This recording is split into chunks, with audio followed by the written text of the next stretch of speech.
नमस्कार दोस्तों, आज के इस वीडियो में हम रिव्यू करेंगे बॉश के इजी पंप का। दोस्तों, ये एक पोर्टेबल वायरलेस टायर इन्फ्लेटर है जिसे बॉश कंपनी बनाती है। मैंने मेरे चैनल पे बहुत सारे टायर इन्फ्लेटर्स का रिव्यू किया है, उसमें से बहुत सारे वायर्ड है, लेकिन मैंने अब तक 2 वायरलेस टायर इन्फ्लेटर्स का भी रिव्यू किया है। वो सारे ही टायर इन्फ्लेटर्स के रिव्यू की लिंक यहाँ मैं ऊपर डाल दूंगा, आप चाहे तो उन वीडियोस को भी रेफर कर सकते हैं। अब तक जो उसमें से मुझे सबसे ज्यादा पसंद था, ये कोस्टार का टायर इन्फ्लेटर है। हर टायर इन्फ्लेटर को मैंने मेरे स्कोडा सुपर पे टायर पे 0 टू पर्टिकुलर लेवल PSI तक फिल करके सबके ही हमने टाइम भी कंपेयर किए थे, इसका भी कंपेयर किया था। ये अच्छा खासा काम कर रहा था, लेकिन अनफॉर्चुनेटली लगभग 1.5 साल में ये खराब हो गया और उसमें से भी एंड के 2-3 महीने मुझे इसकी बैटरी तकलीफ दे रही थी और अभी भी मुझे अच्छी खासी गारंटी है कि इस मशीन को कुछ नहीं हुआ है। इसका बैटरी पैक खराब होने के कारण ये बंद हो गया है।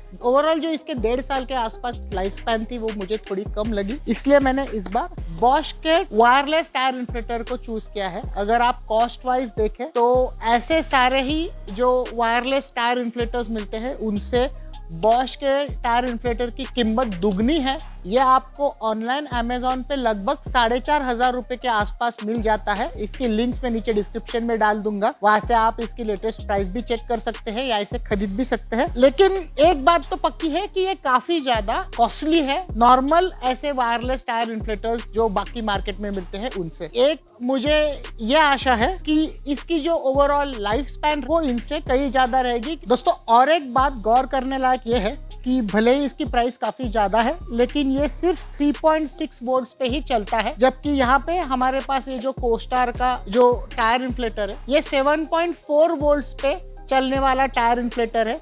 तो हम ये भी देखेंगे कि क्या इसके फिलिंग टाइम से इसका फिलिंग टाइम सब्सटेंशियली ज्यादा है या नहीं है। आगे सभी चीजों को हम डिटेल में चेक करेंगे। और एक बात यह है कि इसकी जो बैटरी है ये 3000 मिली एम्पियर की है बॉश के हिसाब से, और कोस्टार जो एडवर्टाइज करता है, जो इसके पीछे भी लिखा गया है, जो बॉक्स पे भी है, वो 4000 मिली एम्पियर है। लेकिन एक बात मुझे जो ध्यान में आई, ये जब बंद पड़ा था, मैंने इसे जब खोला तो यहाँ पे आप देख सकते हैं इनका ही खुद का स्टिकर है जो 2000 मिली एम्पियर 7.4 वोल्ट इस प्रकार से इसका एम्पियरेज दे रहा है। तो भले ही कंपनी ने 4000 मिली एम्पियर कहा है, लेकिन इन रियलिटी इसकी जो ये सेल है ये 2000 मिली एम्पियर की ही टोटल है। अगर आप ये सेल नंबर से अगर जाए तो ये एक सेल 2000 मिली एम्पियर की है, लेकिन ये 3.7 वोल्ट्स की ही है। 7.4 वोल्ट्स के लिए ये 2 सेल एक साथ जोड़ी गई है। ये 3.7 वोल्ट्स का जो वोल्टेज है वो 7.4 वोल्ट्स हुआ है,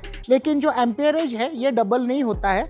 तो ये 7.4 वोल्ट 2000 मिली एम्पियर की ही ओवरऑल बैटरी बैंक है। हालांकि इसे एडवर्टाइज करते वक्त डबल बोला गया है, तो मेरे ख्याल से ये भी मैं कहूंगा एक मिस इन्फॉर्मेशन ही है। ऐसी मिस इन्फॉर्मेशन मुझे लगा था सिर्फ प्रेशर क्लीनर्स के बारे में ही होती है, लेकिन अब समझ में आ रहा है कि इस प्रकार से जो टायर इन्फ्लेटर है इन पे भी कंपनीज गलत बैटरी इन्फॉर्मेशन आसानी से प्रिंट कर देती है। जहां तक बॉश की बात आती है, मुझे नहीं लगता कि ये इस प्रकार से कोई भी गफला करेंगे, क्योंकि ये काफी ज्यादा बड़ी इंटरनेशनल और वेल रेप्यूटेड कंपनी है। ओवरऑल अगर आप कोस्टार का भी परफॉर्मेंस देखें तो इसका परफॉर्मेंस कुछ खराब नहीं था और ये टायर टॉपअप्स के लिए तो काम करता ही था। तो अगर आपका बजट लो है तो आप इस तरह के टायर इन्फ्लेटर्स खरीद ही सकते हैं। तो अब हम इस कंपैरिजन को साइड में रखते हैं और मेन हमारे बॉश के टायर इन्फ्लेटर पे आते हैं। तो दोस्तों, इसे मैंने पर्टिकुलरली बाइक के लिए खरीदा है। अगर आपकी बाइक पे आप टूरिंग के लिए जाते हो तो आपको इस प्रकार का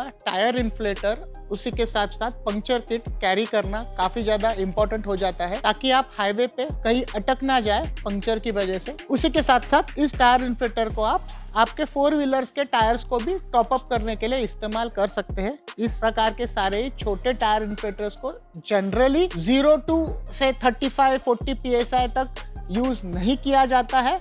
इसका ये इंटेंडेड पर्पस नहीं है, लेकिन रेयरली अगर आपका टायर पूरी तरह से फ्लैट हो जाए तो ये उस चीज को भी कर सकते हैं। तो अब सबसे पहले बॉक्स में देखते हैं। यहाँ पे आप देख सकते हैं कि इसे ऑटो कट ऑफ फंक्शन आती है। इसकी साइज काफी ज्यादा कॉम्पैक्ट है। LED बैकलाइट डिस्प्ले दिया गया है और ये USB टाइप सी चार्जिंग के साथ आता है। यहाँ पे आप देख सकते हैं कि जो मैक्सिमम प्रेशर ये सपोर्ट करता है वो 150 PSI है और इसके हिसाब से पर बैटरी चार्ज ये 6 मेरे ख्याल से बाइसिकल टायर्स को पूरी तरह से भर सकता है, क्योंकि ये टायर का जो उन्होंने शेप दिया है वो मुझे ज्यादा मोटा तो लग नहीं रहा है, लेकिन हम जरूर इसे चेक करेंगे। और एक इम्पॉर्टेंट बात जो बाइक राइडिंग के लिए टायर इन्फ्लेटर के लिए होनी चाहिए वो ये है कि इसका वेट, अगर आप इसका वेट देखें तो 0.4 kg, मतलब ये सिर्फ 400 ग्राम वेट में है। इसका वेट भी काफी लाइट है, हम इसे आसानी से हमारे लगेज में कैरी कर सकते हैं। इसके जो पाइप की लेंथ है वो 24 सेंटीमीटर्स दी गई है। अगर हम बॉक्स के सामने देखें तो यहाँ पे इसकी MRP 10,000 लिखी गई है, लेकिन जैसे मैंने आपको कहा कि आपको 4,500 के आसपास मिल ही जाता है। अगर कोई सेल चल रहा है तो उससे भी कम में मिलता है। और फाइनली इसे 6 महीने की बॉश की वारंटी भी मिल जाती है। तो अगर हम बॉक्स को खोलते हैं, बॉक्स के अंदर हमें type A to type C cable भी दी गई है। अगर हम बॉक्स में से इसे निकालें तो इस तरह से ये हमारा टायर इन्फ्लेटर है और यहाँ पे बाकी मैनुअल, क्विक स्टार्ट गाइड और पेपर वर्क दिया गया है। बाकी हमारे बॉक्स में कुछ नहीं आता है। इसे इस तरह से कैरिंग पाउच आता है जो इसे और बेटर बनाता है ट्रैवलिंग के समय पे। ये जो इसकी पाइप है, पहली चीज ये गोल गोल घूम सकती है, कहीं अटकती नहीं है। उसी के साथ साथ इसकी आप अगर डिजाइन देखें तो ऐसी बनाई गई है कि काफी आसानी से हाथ में इसे ग्रिप कर सकते हो। जब आप इसे कैरी कर रहे हो, अगर आप बॉक्स ना भी लेके जाए, ये इस तरह से पीछे अटक जाती है और फिर इस पूरे ही चीज को आप आसानी से कैरी केस में आपके साथ लेके जा सकते हो। यहाँ पे LED लाइट भी दिया गया है जिसे अगर आप हाईवे पे हो और बिल्कुल अंधेरा है तो आप इस्तेमाल कर सकते हो। फ्रंट में अगर आप इस चीज को स्लाइड करें तो आप देख सकते हैं कि जो हमें लगने वाली एक्सेसरीज है यही सामने दी गई है, तो सेपरेटली इन्हें कैरी करने की कोई भी जरूरत नहीं है। इस तरह से ये स्लाइड होके लॉक हो जाता है। अगर इसके यूजेबिलिटी की बात करें तो वो भी काफी सिंपल है। यहाँ पे काफी बड़ा ऑन बटन दिया गया है, तो जैसे ही मैं इस बटन को दबाता हूँ मेरा डिस्प्ले ऑन हो गया है। यहाँ पे नीचे सेटिंग वाले बटन्स हैं, तो इसे अगर मैं एक बार क्लिक करूँ, अलग अलग यूनिट्स में जैसे कि बार, PSI और KPA में हमारा रीडिंग शिफ्ट हो जाते हैं। अगर मैं इसी बटन को लॉन्ग प्रेस करूँ तो ये देखिए फ्रंट में जो लाइट है वो ऑन हो जाता है और इसको ही वापस लॉन्ग प्रेस करने के बाद ऑफ भी हो जाता है। उसी के साथ साथ हमें यहाँ पे ये प्लस बटन दिया गया है, तो हम ये प्लस करते हैं तो देखिए 0.5 से हमारा रीडिंग प्लस होता है। उसी के साथ माइनस दबाए तो ये माइनस भी होता है।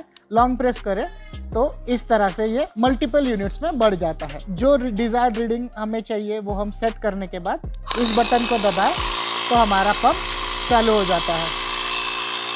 वापिस आप मैन्युअली भी इसे पॉज कर सकते हैं, लेकिन एक बार आप इधर प्रेशर सेट करो, डिजायर्ड प्रेशर अचीव करने के बाद हमारा जो ये पंप है वो ऑटोमेटिकली स्विच ऑफ हो जाता है, तो इसे ऑटो कट ऑफ भी दिया गया है। इसे चार्ज करते वक्त मुझे इसका एक ड्रॉबैक समझा है और जो मुझे पसंद नहीं आया वो ये है, ये 15 वैट्स के ऊपर चार्ज एक्सेप्ट नहीं करता है। तो अगर आपके पास घर पे सैमसंग के चार्जर्स है जो 25 वैट है या जो बाकी चार्जर्स है जो हायर कैपेसिटी चार्ज देते हैं, तो उसके साथ ये नहीं चलेगा। हायर कैपेसिटी चार्जर से कनेक्ट करें तो ये चार्ज दिखाता भी नहीं है और चार्जिंग शुरू भी नहीं होती है।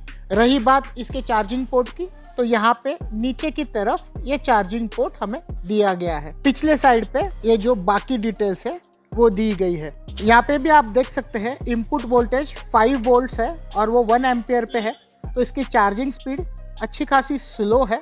ये सिर्फ 5 वोल्ट से ही चार्ज एक्सेप्ट भी करता है। ये चार्जिंग ड्रॉबैक का ही एक पार्ट है। दोस्तों इसका और एक ड्रॉबैक है जो ये कोस्टार के टायर इन्फ्लेटर के साथ भी था, कि इन दोनों को ही इस प्रकार से ये रोटेट होने वाले हेड्स है, तो ये रोटेट करने में, खोलने में और लगाने में एयर प्रेशर का लॉस होता है और उससे फिर प्रिसीजन खराब हो जाती है। इसका सॉल्यूशन काफी सिंपल है। इस प्रकार से जेनरिक हमें क्विक रिलीज सिस्टम्स मिल जाती है, इन्हें हमें इधर कनेक्ट करना है और इसे अगर हम इस प्रकार से कनेक्ट करके रखें क्विक रिलीज में कन्वर्ट हो जाता है। इस पर्टिकुलर चीज की भी लिंक मैं नीचे डिस्क्रिप्शन में डाल दूंगा, तो आप इस सॉल्यूशन के साथ भी जा सकते हैं। तो चलिए सबसे पहले हम हमारे बाइक के टायर में इससे हवा भर के देखते हैं। हमारे फ्रंट टायर में हमें 36 PSI प्रेशर भरना है। अभी प्रेशर फुल है तो मैं जानबूझ के इसमें से थोड़ा प्रेशर कम कर देता हूँ, इस तरह से। मैंने पंप को कनेक्ट किया और आप देख सकते हैं कि ये कनेक्ट करते समय और डिस्कनेक्ट करते समय हमारा थोड़ा प्रेशर लॉस होता है। तो अभी जो करंट इसमें प्रेशर है, हमने हवा निकालने के बाद वो 30 है, इसे 36 पे सेट किया और बस हमें स्टार्ट बटन दबाना है।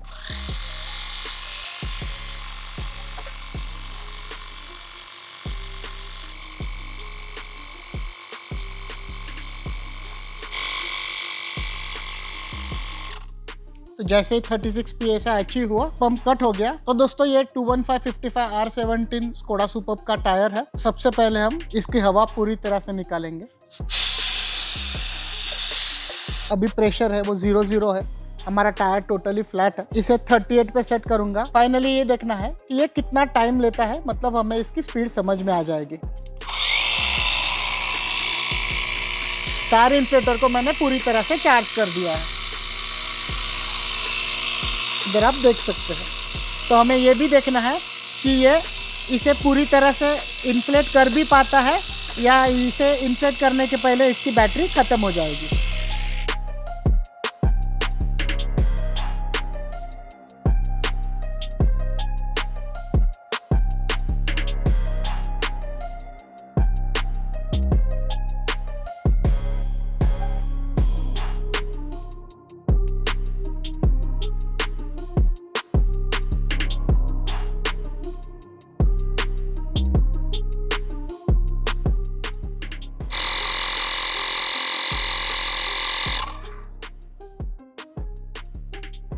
तो दोस्तों आप क्लियरली देख सकते हो कि 38 PSI पहुंचने के लिए 17 मिनट्स 22 सेकंड्स लिए है। और जब तक प्रेशर पंप चालू था ये फुल रीडिंग दिखा रहा था बैटरी का, लेकिन जैसे ही प्रेशर पंप बंद हो गया है, आप देख सकते हैं बैटरी रीडिंग अब एक डंडी पे आ गई है, मतलब बैटरी ऑलमोस्ट खत्म होने पे है। लेकिन इतना तो जरूर है कि ये 215/55 R17 बड़ा टायर है, इसे भी ये पंप 0 to 38 PSI तक आसानी से ला सकता है, जो कि मेरे ख्याल से एक पोर्टेबल पंप के लिए इनफ पावर हो गई। पोस्टर का टाइम शायद मेरे ख्याल से इससे कम है, लेकिन ज्यादा नहीं, 2-3 मिनट का ही डिफरेंस होगा। इससे ये एक बात भी क्लियर हो जाती है कि ये 3.8 वोल्ट्स पे जो काम करता है उससे कुछ ज्यादा डिफरेंस पड़ता नहीं है परफॉर्मेंस में। तो अगर ये 4 व्हीलर के टायर को 0 to 38 PSI तक ला सकता है, तो किसी भी सुपर बाइक के टायर को भी ये आसानी से 0 से फुलफिल कर ही देगा। तो ये ना सिर्फ 2 व्हीलर लेकिन 4 व्हीलर के लिए भी